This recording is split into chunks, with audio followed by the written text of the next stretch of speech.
Welcome to the Confidently Balance Your Hormones podcast. My name is Davidson, and I'm a hormone health expert, master mindset coach, and multiple wellness business entrepreneur. I'm obsessed with helping you experience hormone balance, confidence, self-love, and live a life full of joy. I know we're about to have so much fun together, so thank you so much for pushing play today. And now let's begin. Welcome to another episode of Confidently Balance Your Hormones. This is your guide, D. Davidson. And today I have Kerry Tepedino. Did I pronounce that correctly? You did. It looks harder than it is. And she has all these fancy certifications, HHP. I'm sure she'll tell us what those mean, CCN, CST. She's the #1 international best-selling author of the book, One Thought Away. She is also the founder and CEO of the One Thought Away Project, a global company and movement that has influenced more than 250,000 plus people to transform their lives. Kerry struggled with low self-esteem, a lack of self-worth, and poor body image, which spiraled into personal battle with an eating disorder.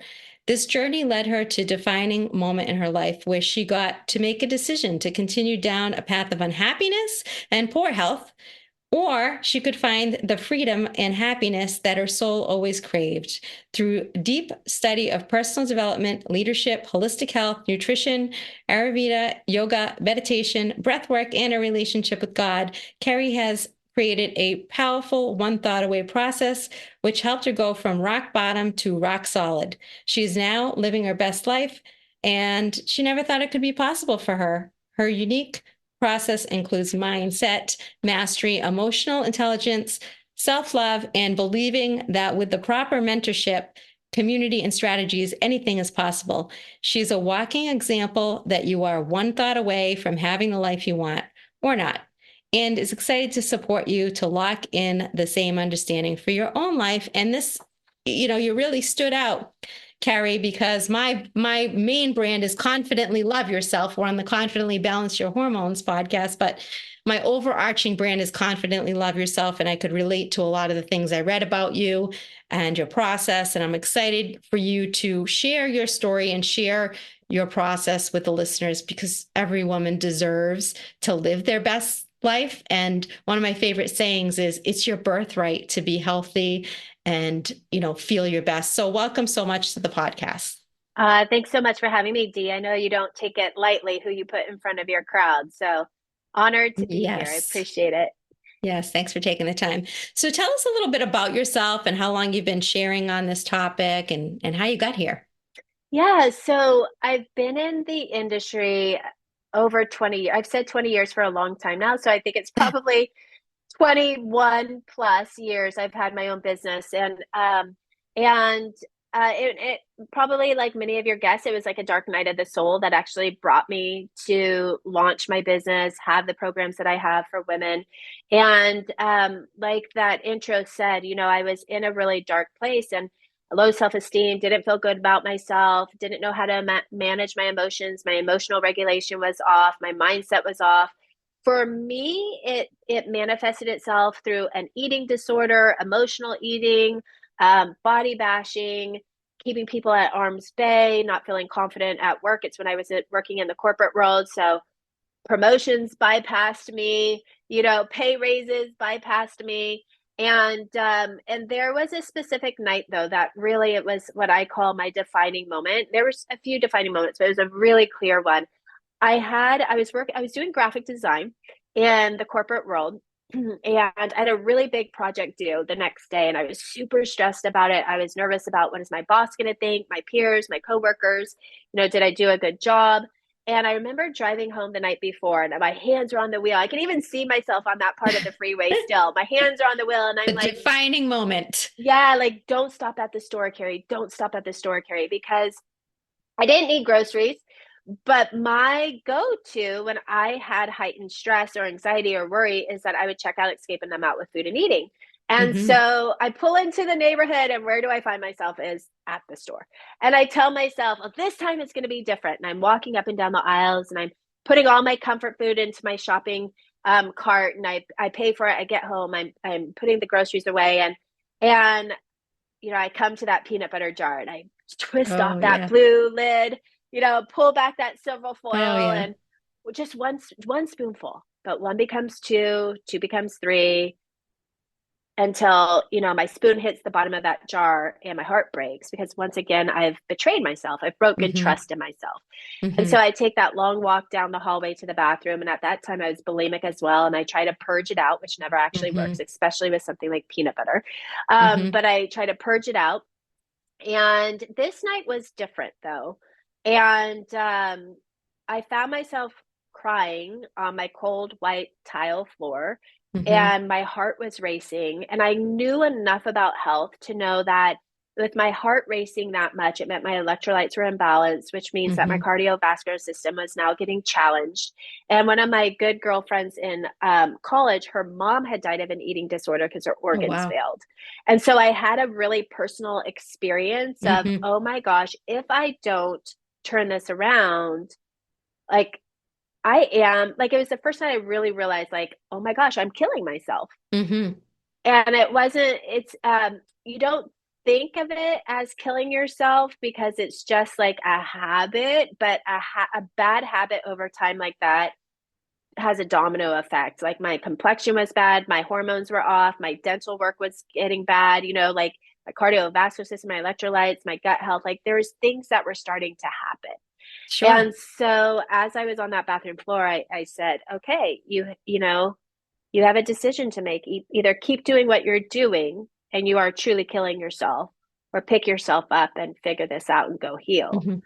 And honestly, Dee, in hindsight, decades later, in hindsight, looking back, I'm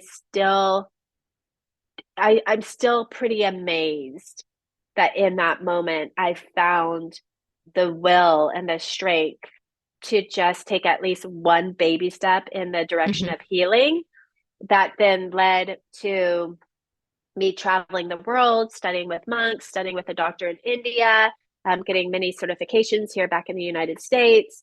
And it led me to a really, really deep healing, which then led me to this work that, I've had this company over 21 years now. And so I always say this business birthed itself because it's exactly what I needed when I couldn't find it.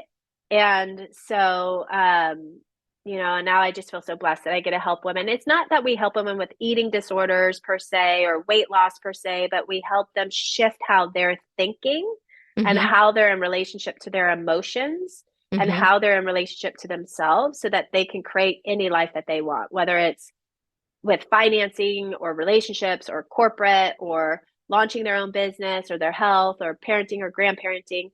It's really about up leveling the woman, like the Mm-hmm. inner work, the self mastery work, up Mm-hmm. leveling that, so that like you mentioned in our One Thought Away book, it's you're one thought away. You're one thought away from having your dream life or not. So who do you get to be to create what you really want is our focus. That's so powerful. And so many of the women that come to me, they have this unhealthy relationship with food. It could be other things too, exercise, spending habits, and they feel desperate and at a loss where they don't know how to take control. So I can see how powerful that this one thought away process can be for people. For you, how long did the eating disorder go on for? How long did you have this? And do you know what it stemmed from? Oh yeah. So when it usually stems from something from childhood, right? Usually, I mean, it depends on who you talk to and what they've studied, whether it's 0 to 8 years old or 3 to 7. But I think, I think 3 to 7, 3 to 8 years old is pretty spot on with how many women Mm-hmm. that I've supported at this point. And usually what happens is you're a witness to something, or something happens to you, or you overhear something, and you take it on as your truth. And so for Mm-hmm. me as a young kid, there was somebody that I looked up to, and it was like I just couldn't get it right. Quit scraping your fork on your plate, pick up your feet when you walk. And I was like, my Oh, gosh, if I can't so even walk, heartbreaking. like as a kid, yeah, as a kid, I misinterpreted what was being said to me, and how I interpreted it was, I can't do anything right. Mm-hmm. I'm not good enough. Mm-hmm. Right. And so then I created situations for myself throughout my whole life to prove to myself, see, you're not good enough. See, you can't do it right. And the eating disorder was just one way that I would try to either escape those thoughts or reduce the stress or ground myself, which obviously all of that backfired. Right. Hmm. And so, but that's how it usually starts, is it starts from something probably, for some people, it's something that's quite traumatic or dramatic and obvious, like a violation, even like a sexual violation or something like that. And for others, it might be something that's more discreet or more subtle that we interpreted as young girls or young children. We interpreted it a certain way and started to define ourselves because of that interpretation. We defined ourselves a certain way because Hmm. simply we didn't have enough life experience under our belts at that point to know that that wasn't true. Oh, that wasn't about us, right? Right. Makes a lot of sense. So for someone listening and they're saying, "Oh my gosh, this is resonating." What is the first step? Because I know a lot of the women that I work with, I can work on the nutrition and the supplements and the lab work, and I point out to them that it's much deeper. That's not my work though. So if someone's listening and they're thinking, "I feel like I'm that person," where do you direct them to start? What's a good place to start?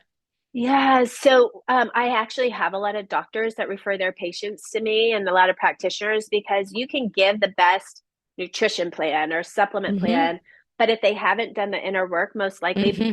the patient won't do it anyways. Excuse me, or they'll do it for a short period of time, but then they'll quit because they don't think they're worthy or deserving, or I don't have what it takes, or I'm a strong starter but not a strong finisher. Like there's just that old record going. The first thing to do, honestly, the first thing to do is get the right support.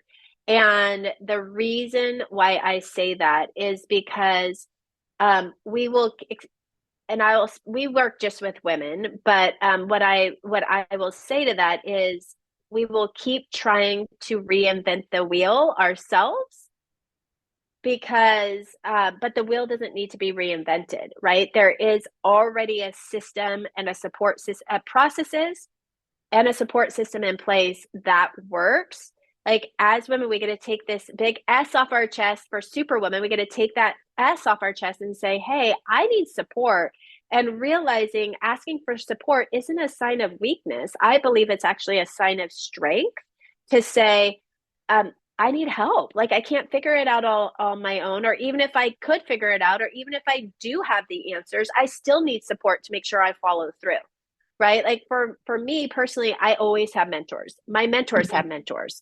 Right. And so, but in the past, like I was that person that was like, oh, I can read a book. Oh, I can go to a I got webinar. this. I got this. I can figure this out. I'm a smart girl. This shouldn't be that hard. Right. And it's like, it's not about that. And it's not that we're less than, or it's just not about that. It's just God didn't put us on this earth to do life alone. We get it, we are wired, especially as women, we're wired to do life together, not as isolated islands.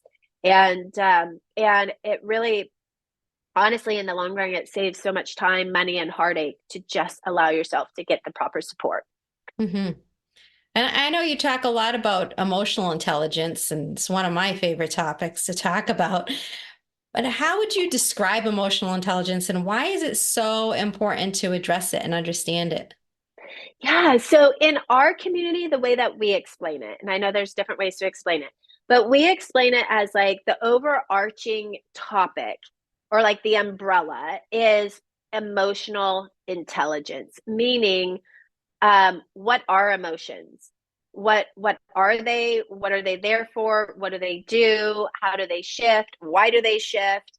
And then under that is a subcategory called emotional mastery, which is what is my relationship to emotions? How am Hmm. I personally masterful or not masterful in regards to my relationship to emotions, my understanding of them, how I leverage them, how they trigger me, or whatever that is, right? And so we really take it as a two-prong approach. And but the emotional intelligence piece is more of like a broader topic in regards to what is this?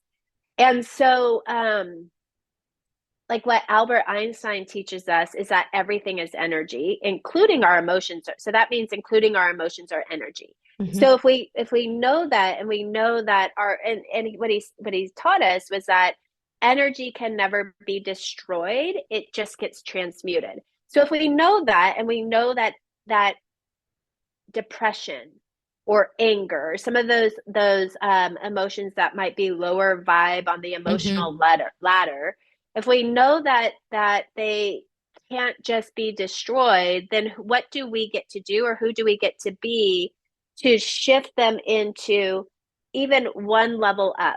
So you might Hmm. not go from depression to gratitude in one step, but what if I could go from depression to anger, and anger was just one rung up or a couple rungs up on the emotional ladder? Well, anger would probably feel better to me than depression. So let's go for anger. And then from anger, maybe we go to pessimist. And from pessimist, we start to go to optimist. Okay, great. Now we're halfway up that emotional ladder. We're getting higher and higher into the feel good emotions, right? In a way that our brains can register and make sense of, and in a way that's sustainable. Does that make sense? That makes a lot of sense. So what I'm hearing you say is that we can't just uproot that emotion or that energy and throw it away. We can't, even as much as we might not like it, but we can transform it or transmute it to something. And you don't have to go from being, depressed or having anxiety to being the person that's posting the toxic positivity, right? Every Yeah. day. You can get there at your own comfort level, sounds like. Yeah, absolutely. And you know what? And it's another reason why it's good to have um, a group or a community around you that's also forward focused on their transformation, so that there's the accountability in place, but um, there's also other like examples in place Hmm. that, Hmm. oh, it's not just me, I'm not abnormal, or I shouldn't Hmm. go crawl under a rock. Like, oh my gosh, other people are also feeling or have felt this way. And if that other person in the community has already experienced this, let me learn from them on how they got through it or how they got out of it, so that I can streamline my process. Right. And so it's because I think when you get into those lower vibe emotions like depression, anxiety, stress, worry, it can be really lonely if you Hmm. don't have a community or a good support system or mentorship, or you don't have processes. It can be really destructive, actually. In It's easy to go into self-destruction as well if we don't see a way out. I was thinking that a lot of people just go into isolation and, Yeah. it just gets worse and worse. So seeking support is so important. That's a big piece of my own practice is that I have a community page on Facebook, the Confidently Healthy Collective, because especially in the holistic health world, not everyone's there. We have come a long way, but people that are looking to do things differently than mainstream sometimes have to go through that feeling isolated until they find their people. So community is so important, especially for women. I completely agree with that. Yeah, and you know what? I just got the heartbreaking news a few days ago that somebody that I know committed suicide, and Oh, in a really horrific way, actually. Um and I knew this person. I haven't seen them for years and years and years. I haven't seen them for about 7 years, but would see them off and on for about 16 years. And I remember, like, they always seemed kind of like a loner. I always saw them alone, just them and their dog walking the beach. And when we did talk, you could tell that um there was some emotion there that they didn't know what to do with, and they mm, didn't know how. Like, I just didn't know if he had a lot of good support around him. hmm. And so, if any of our friends are listening to this and you're feeling a lot of those really deep emotions that feel dark or hard to hold or contain, then, well, first of all, if you're ever at a point where you're thinking of taking your life, call the suicide line, call the suicide hotline, period. Just call it. There are professionals that can give you the support that you need. And then, as well, definitely get into community like Dee and I are talking about. She has her Facebook page. I have a group as well. It's the One Thought Away Project is the Facebook community. But make sure that you're surrounding yourself with conversations like this as much as possible. Forward focused conversations, conversations that will bring you hope and light and a different perspective, but not just one off. Like, I think that all of our friends found this episode for a reason. Like, our friends found this episode for, if you're listening, know that you found this for a reason. You called us in, you prayed us in. And then know that this is just one conversation, right? So don't expect everything to change from one conversation. This is just an appetizer to the main meal.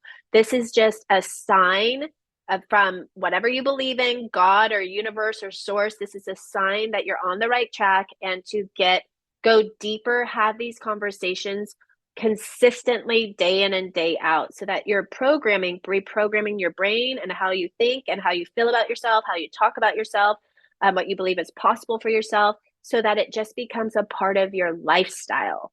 But this isn't just for our friends who might be in a deep depression. This is for all of our friends Everyone needs this. listening. And by the way, it does not end. This is what I tell people, my partner, Michael, he cracks me up. I love that he's in alignment and does a lot of this self work himself, but he always says, Dee, but you're the sensei. But no, there's no sensei, because we're always evolving and working on ourselves. Hopefully, not everyone is, but there's no end point. I tell people there's no like, okay, I've arrived point. It's connecting and growing with the people who have those same goals for themselves, and being authentic and vulnerable, especially with social media. I think sometimes people get into the comparison game, or see a little speck into someone's birthday post, or their kids are so great at sports, and then they start getting down on themselves, and that's not the reality of it. There's a big piece to being authentic and vulnerable and sharing your story. And I believe that you and I, Kerry, are here doing what we're doing through God. I have a spiritual connection with God, and I believe that we go through the things we go through to share with others and help them get through it, for sure. For Yeah, sure. there was I can't remember who it was. Somebody I was talking to years ago, and he said, "I only wish my life looked as good as my Instagram account looks." Yeah. And he's Right. even like, "I wish my life looked that good, or was that good as it looks on Right. Instagram." And I think yeah, there's a whole nother layer now that people work with in regards to social media, and the data that we have access to, and how everybody can be, create a brand and be an influencer and stuff. And we say the same thing, I will always be the student. I will never stop learning. I am not That's right. perfect. Don't put me on a pedestal. My life has its gaps, but the thing that I'm committed to is always closing the gaps. Doesn't mean that I'm doing it perfectly. Doesn't mean that I don't get mad at my kids. Doesn't mean any of that. But what happens when you do this work is that you close the gaps faster, and Mhm. that you catch yourself because your awareness is higher. And so you catch yourself faster. And because you have tools, then you know how to course correct, and you know how to adjust yourself Yes. faster.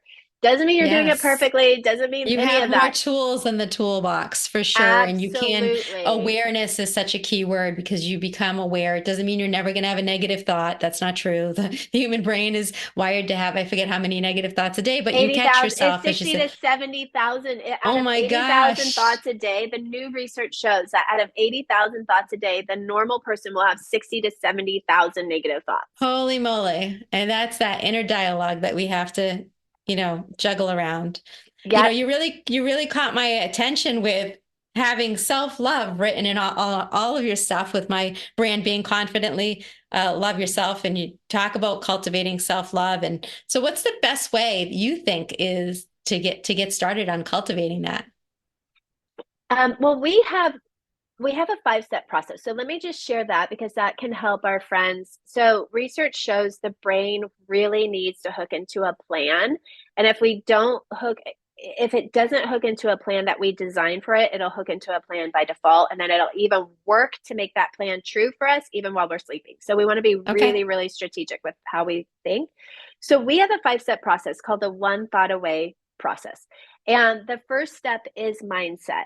And the reason why it's mindset is because you don't want to have a quick fix. You don't want to be a one-hit wonder. Like, you really want to lock in um, how you're thinking, your perspective on the world, glass half full versus half empty, so that you don't easily slide back into the old ways of being. So just let me just give something. I don't have it here on my desk, but just let me give a quick tip that people can do immediately. Put a rubber band on your wrist. I didn't make this up. You guys have probably heard this before. Put a rubber band around your wrist. And every time you catch yourself having a negative thought, boom, Oh, I've done immediately this with replace it. I was in a sales organization. I used to do this with my salespeople. Oh, interesting. Like, what would you do with your salespeople? Well, it was the same type of thing because I think, like you were saying earlier, this work overlaps in all facets of our life. So when people thought like they were afraid of rejection or I'm not good enough or whatever those things were, I had them do it for a few days. They left the meeting with a rubber band on their wrist and they Cool. were like, my wrist really hurts. Yeah, good. It means that you're growing. It's called growing pains. Yeah, Yes. so immediately, like, snap that rubber band, replace it with a positive thought, and it'll probably take more than a few days. You might need a week, you might need a month, but that's something our friends could do right away. And so that's step one. Step two is the emotional mastery piece. Step three is relationship to self. Step four is becoming and staying present. So stop living in the anguish of the past or the fear of the future and the worry of the future. And then step five is learning how to sustain that transformation. So again, you're not some one hit wonder, but really, like, this is just who you are now. This is your life now. Hmm. So I know so that's an overarching 5 steps. And of course, there's you go deep and strong within each step. The rubber band is a great place to start. And then what I would also say to our friends here is get into Dee's Facebook group, get into my Facebook group, start surrounding yourself with conversations like this all the time. Reach out to Dee or reach out to me, like, get your people in place in regards to, you know, really the people that you trust to influence how you're thinking and can support you into that next level of your life. That is great. And I just think it's easier or it seems simpler when you have steps like that laid out because it can be so overwhelming to know where to start, what's most important, where do I focus. So thank you for laying that out in those 5 simple steps. Where can people learn more and connect with you from here? We would love for you guys to go to the onethoughtawaybook.com. Onethoughtawaybook.com is a really, really easy place to start. And that will share some information about the book. That's a #1 bestseller, and it's helped just hundreds of people. That'll also get you just looped in with us. So onethoughtawaybook.com is a great place to start. Wonderful. Well, thank you so much for coming on today. This was very informative. Thank you for having me. Well done. We love what you're doing, and to all of our friends here, it doesn't matter where you are right now, your current economic status, current size, shape, political status, whatever. Just know that you can create a shift in your life if you want one. Awesome. Thanks so much. Thank you for listening to today's episode of Confidently Balancing Your Hormones. If you enjoyed today's episode, I'd love for you to share it with a friend and also hit follow at the top of this podcast. If you have a couple of minutes and you can leave a quick review, it will help other women in need find this podcast. You can find me on Instagram at confidently_love_yourself. I would love to stay connected and hear from you.